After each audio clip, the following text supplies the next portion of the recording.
سیتا white مادر اول تھی، ماں تھی ان کی سب سے پہلی وہ، کیونکہ اپنے یہ عمران خان کو باپ کہتے ہیں. اس کے بعد جو دوسری ان کی ماں تھی وہ جمیمہ گولڈ سمتھ تھی، اور ریحام خان بھی ایک کچھ عرصہ کے لیے ان کی ماں رہی. اور ان سب ماؤں کے کرتوت دیکھ لیں، ان سب ماؤں کا مردوں کے ساتھ تعلق دیکھ لیں. جمیمہ گولڈ سمتھ کس طرح سے ہینڈ شیک کرتی رہی ہے، اس سے پہلے جو سیتا وائٹ کی کہانیاں بھی سن لیں. اور یہی نہیں، جو عمران خان کی ایک ناجائز بیٹی ہے جس کا نام ٹیرین وائٹ ہے، وہ بھی کس کے ساتھ ہینڈ شیک کر رہی ہے، اس کو بھی دیکھ لیں. لیکن یہ ساری باتیں چھوڑ دیں. جب پی ٹی اے کی حکومت تھی تو اس کی جو وزراء تھیں، خواتین وزراء، زرتاج گل، ثانیہ نشتر، فردوس عاشقوان اور دیگر، یہ سب مردوں کے ساتھ مرد ہو جاتی تھیں، ان کے ساتھ پارٹیوں میں موجود ہوتی تھیں. ان کی ایک صنم جاوید بھی ہے، ایک صنم جاوید، ہاں وہی صنم جاوید جو اسلام آباد میں اس دن جو دھرنا دینا تھا اس کے بعد وہ نظر نہیں آئی تھی. اور وہ جب اتنے دنوں کے بعد نظر آئی ہے تو وہ یہ خواجہ برادران جو ہیں اور جو عثمان ڈار برادران جو ہیں، خواجہ برادران نہیں، میں غلطی سے کہہ گیا، جو ڈار برادران ہیں سیالکوٹ والے، ان کی شادی کی تقریب میں وہ نظر آئی ہے. صنم جاوید ادھر نظر آئی ہے، کافی عرصے کے بعد ادھر نظر آئی ہے، کیونکہ اس کے بعد مطلب وہ بالکل منظر عام سے ہٹ گئی تھی. ناظرین، یہ میں آپ کو سٹوری بتا رہا ہوں.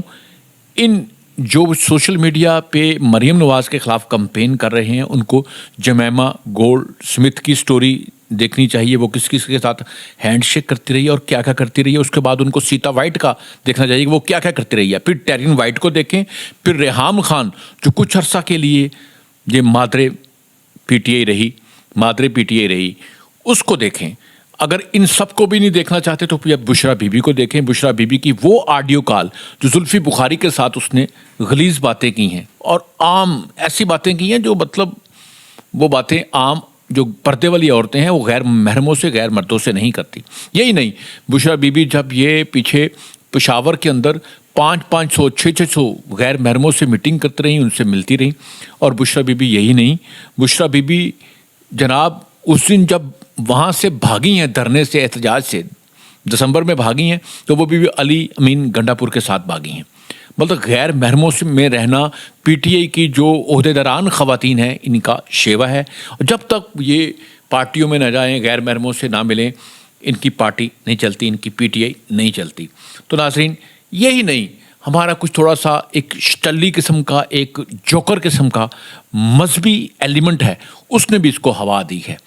کچھ مولوی حضرات جن کو ٹی وی نے اور سوشل میڈیا نے، فیس بک نے، ٹک ٹاک نے مولوی بنایا ہے، جن میں سے ایک اہم مسکرہ مولوی ناصر مدنی ہے، جو ٹک ٹاک کی پیداوار ہے، جو سوشل میڈیا کی پیداوار ہے. مطلب ایسا مولوی ہے کہ اس کو اوپر سے دیکھ کے قرآن پاک پڑھنا نہیں آتا، اپنے ساتھ علامہ لکھتا ہے، اور وہ اس نے اپنے ساتھ انفلوئنسر رکھے ہوئے ہیں ایک میڈیا کمپین کرنے کے لیے، جو اس کے ٹوٹے اور ٹک ٹاک بناتے ہیں. وہ بھی مریم نواز کے یہ ہینڈ شیک کرنے پہ مطلب اپنی مرضی کے میننگ لے رہے تھے، جبکہ خود وہ غیر محرم عورتوں کو ملتے بھی ہیں، وہاں جاتے بھی ہیں، ان کے ساتھ ریکارڈنگز میں حصہ بھی لیتے ہیں، ٹی وی پہ بھی بیٹھتے ہیں، اور ایسے وہ جوکس کرتے ہیں ٹی وی پہ آ کے. کبھی وہ یاسر شامی کے ساتھ نظر آتے ہیں، کبھی وہ ایسی محفلوں میں نظر آتے ہیں جہاں پر عورتوں کی دھمال ہوتی ہے، بلکہ عورتیں بہت زیادہ ہوتی ہیں.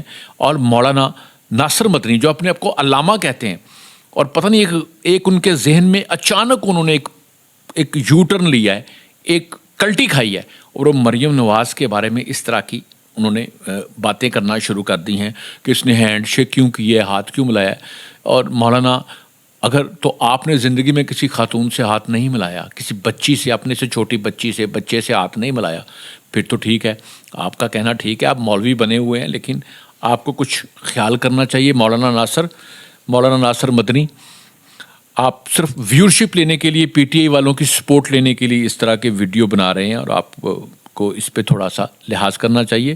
اور ناصر مدنی صاحب، آپ کو وہ بھی پتہ ہے جو آپ وہ پھونکوں والی سرکار سے مار کھا کے آئے تھے، اور اس کے بعد پھر آپ کافی دیر چپ رہے، لیکن آج کل پھر آپ تھوڑے سے وہ کہتے ہیں پنجابی پنگر پڑے ہیں.